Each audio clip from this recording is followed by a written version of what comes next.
Brace yourself for unprecedented epicness, because today another epic Halo 2 battle is about to commence. What will transpire, I do not know. The future is enigmatic. Without further ado, without further procrastination, without further delay, let's delve into this. Let's delve into this.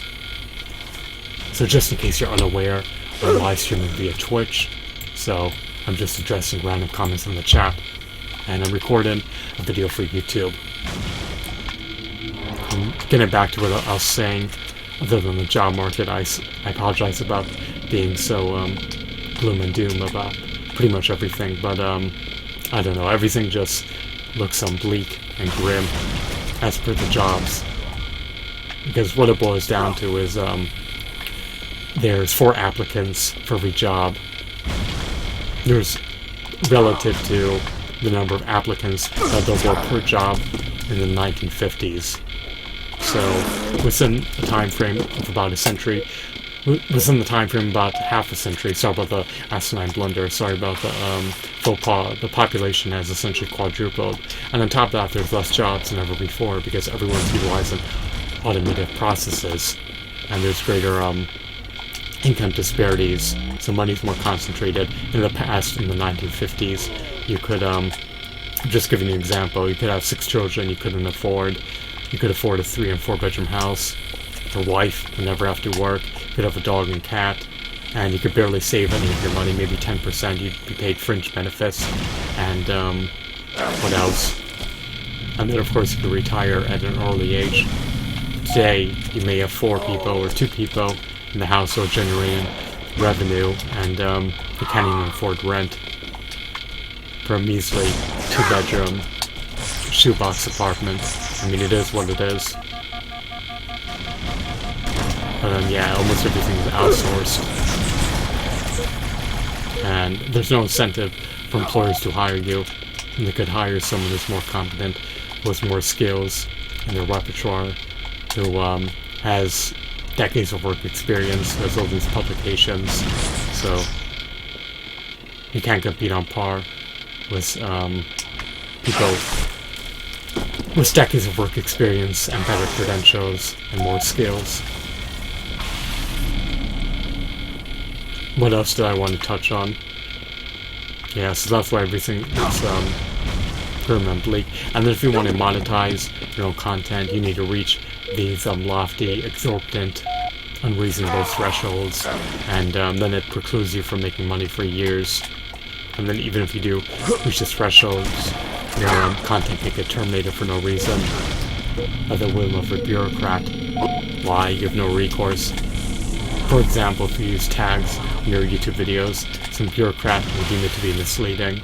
So I don't ever use tags. I don't want to give the bureaucrats any cause to ban me for no reason. And then they can terminate your channel based on false accusations, such as using offline readers, spiders, and bots, and then you appeal and you have no recourse, because then they won't destroy your channel. The whole thing is just completely asinine, unreasonable, and messed up. You have no recourse. You can't appeal to a neutral third party. There's no jury, and you're appealing to the party that discriminatorily banned you. You know? And these bans are just malicious. I mean, if someone is compliant with the rules, you know, someone's following the regulations and guidelines down to the T, then there's no reason why they should be banned. But it is what it is. So yeah, everything is just precarious, uncertain. It's impossible to get a partnership. It's impossible to become an affiliate, and everything is a nightmare. And then once a regular job, there's no fringe benefits, and there's no semblance of job security. So what do? Do you invest the time growing your own brands, not getting paid, or do you invest the time spending hundreds of hours applying for jobs when there's no guarantee you'll get the job? And if you do, you're always viewed as capital livestock. And then if you do get a partnership, you can get maliciously, discriminatorily banned for no reason at any given moment. Even in their terms of service, they state that they don't have to provide a reason. But at least Twitch has partner support. But YouTube and Twitch are a different context. But I just don't like the idea that you can't advertise, you can't monetize your streams on Twitch until you become a partner or an affiliate.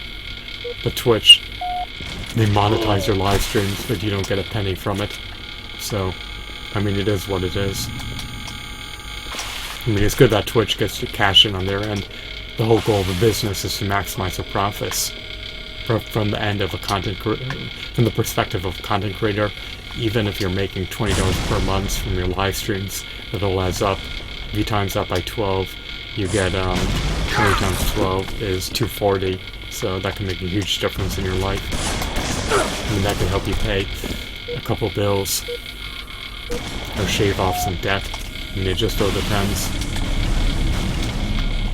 But yeah, I mean, I don't know, I just do my utmost best, and then I sacrifice too much sleep to grow my brands, but I guess it's the only way to grow my brands. Today you need a side hustle and a regular bread and butter job. And I guess you need to build your repertoire in perpetuity, but when does this stop?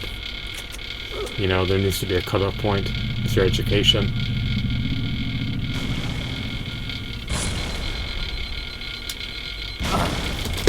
But the good news is I'm not beholden to anyone, so I'm just beholden to myself, meaning I don't have a wife or kids to support, and I never ever will. You know, that lifestyle is devoid of any semblance of merit. Even if I were a billionaire, I would never get married. I would never form a relationship, and I would never have children. You know, I don't want to bear these onerous burdens, even if I were wealthy. But yeah.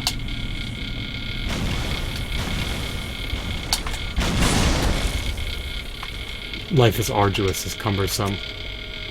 And I didn't know people could afford to have children and all that. Maybe they subsist off extorted means, you know. I mean, that's my presumption.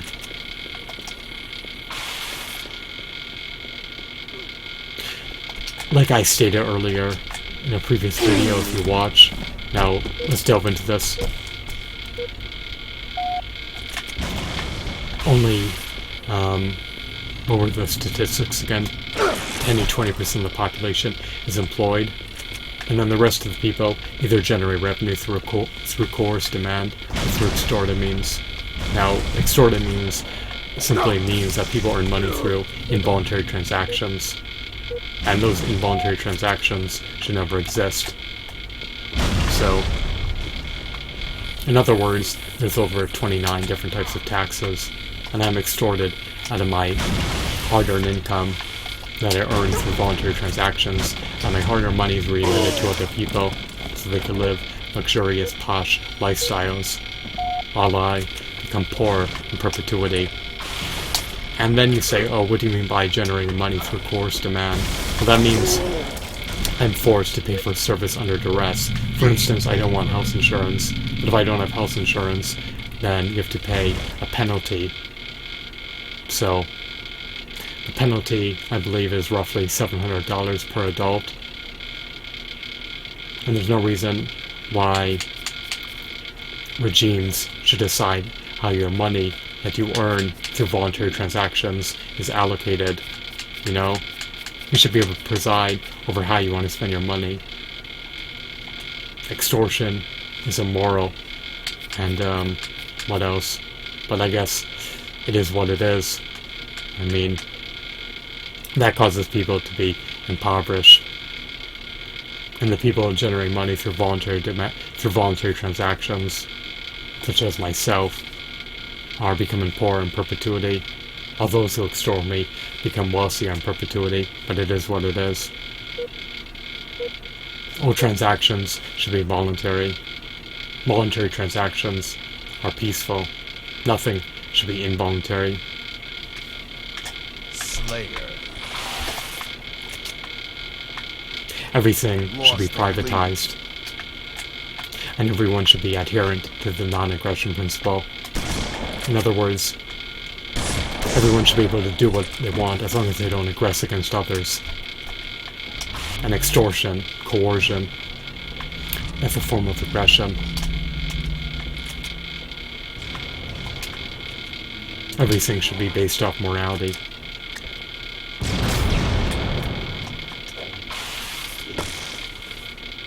Do you disagree? Lost the lead.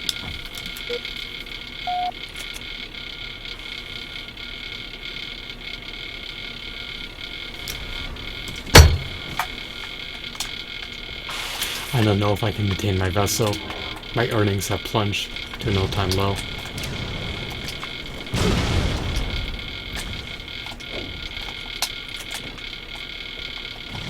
I earn 2 to 3 million video views per month, and in spite of this, I'm a destitute peasant. I can't even afford the basics. And if I could choose how my money were allocated, if I wasn't extorted out of a penny, then my standard of living would be much higher.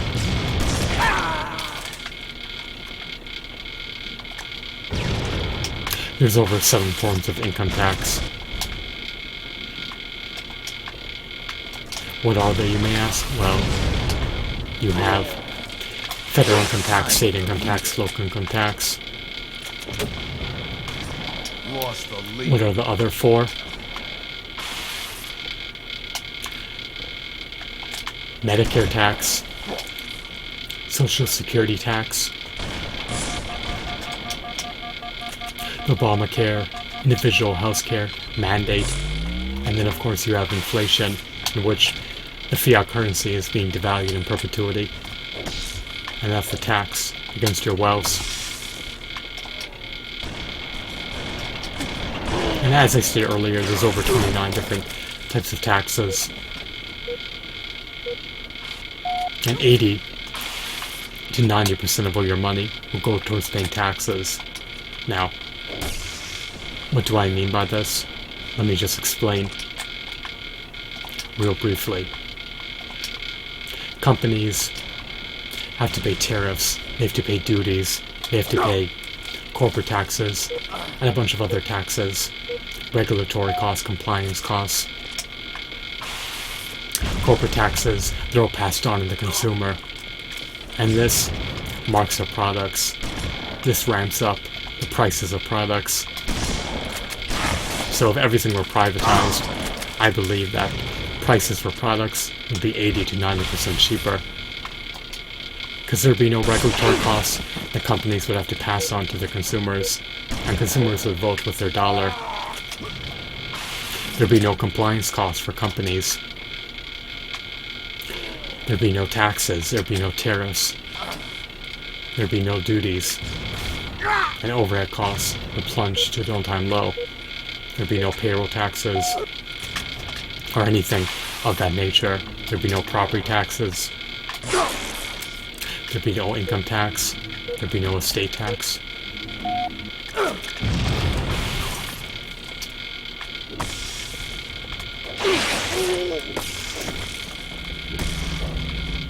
And that means prices would be at an all-time low, because these costs that provide no value to the consumer would be non-existent.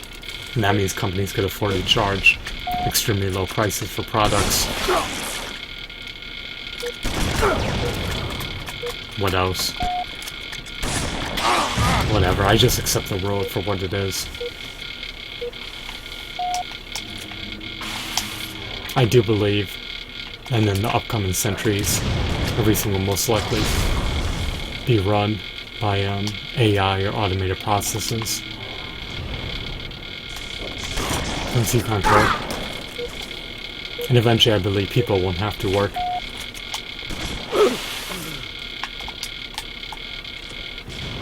That everything can be outsourced to machines. And the machines could produce intellectual capital.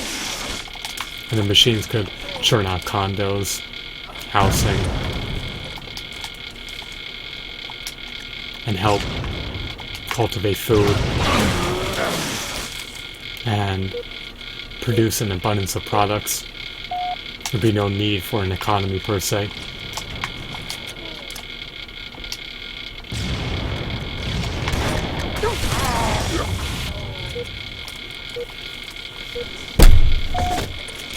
How do you become a Type 3 civilization?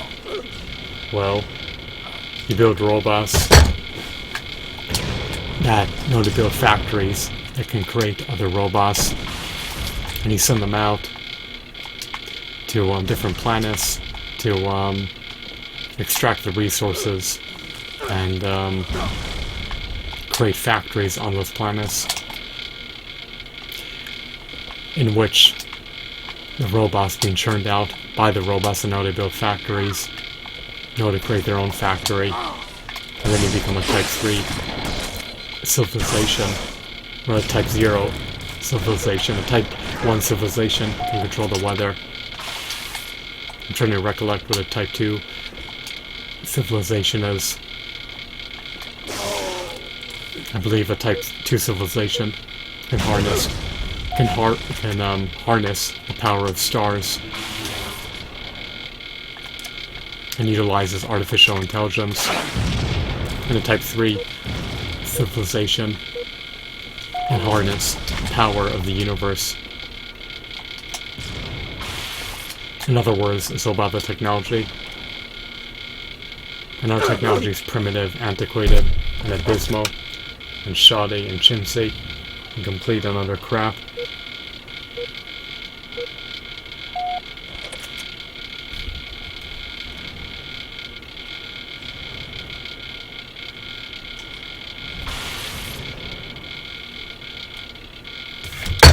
Oh, we get nothing from being extorted, except agony and distress.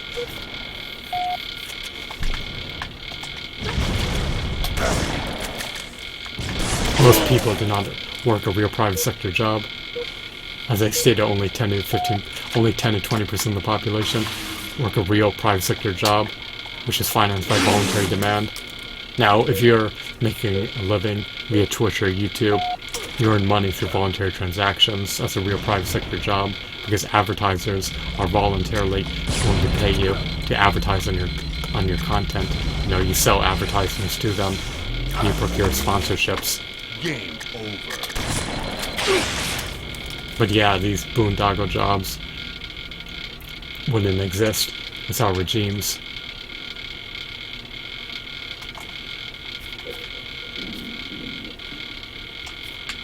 But being an entertainer means getting money through voluntary transactions. It's kind of like auto insurance. That's financed.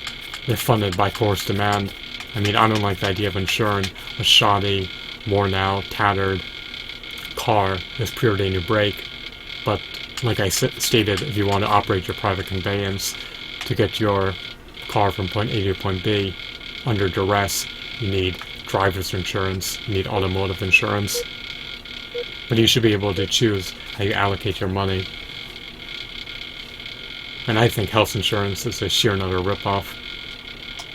Slayer lost the lead.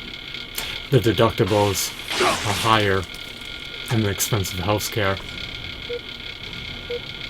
But it is what it is.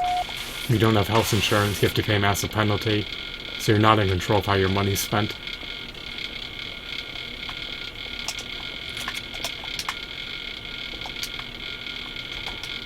And as I stated earlier, it's how regimes, a bunch of these jobs, these makeshift jobs, wouldn't exist. My health insurance is my fruits and vegetables and vitamin B12 supplements.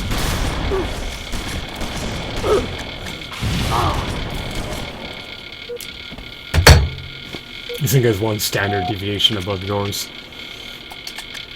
I have no idea. That's an enigma. Intelligence can always be enhanced. I recollect that if we could exist in perpetuity, and we were able to just continuously maintain our vessels per se, we could memorize, like, what was it, 365 years of a TV show based on how many neurons we have in our brain.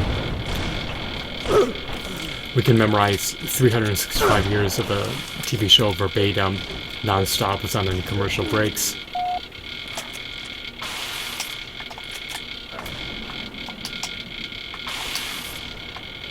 Yeah, so we could essentially memorize unlimited amounts of data.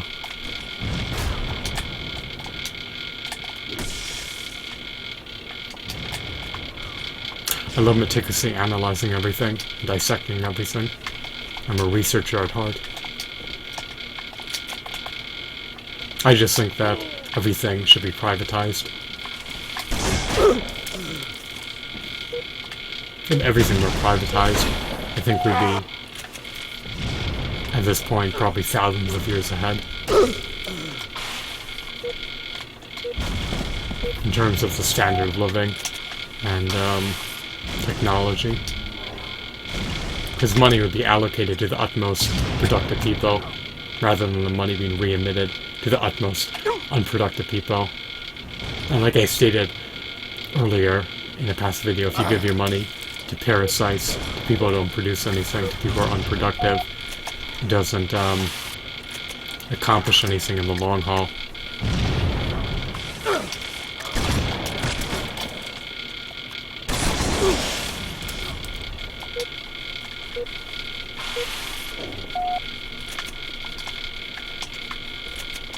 It's too bad we can't vote with our dollars. We don't have a free market.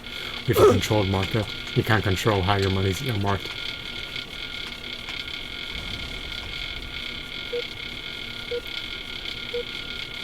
But whatever.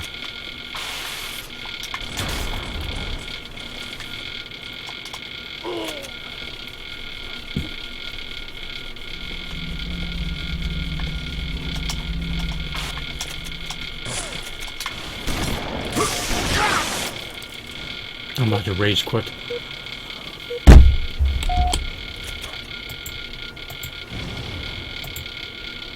I hope that you found this video to be amusing and bedazzling. I'm going to stream some New Game Pass next. But I doubt that everything will be privatized one day. But if it is, it'll probably be thousands of years more advanced in terms of everyone's standard of living and technology. Because when money is in the hands of the most productive people, then we can expedite and rate out economic growth and development as a species. If money is transferred to parasites, then it does nothing. It causes us to stagnate and regress.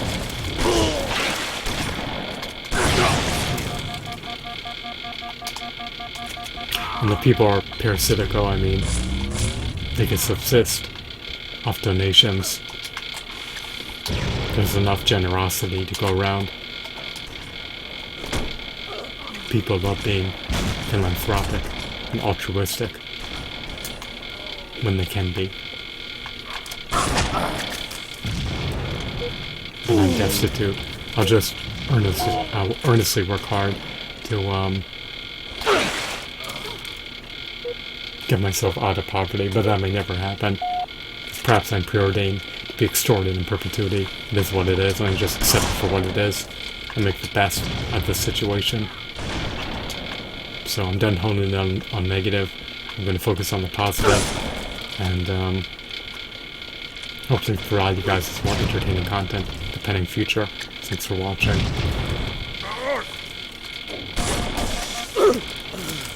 We're done.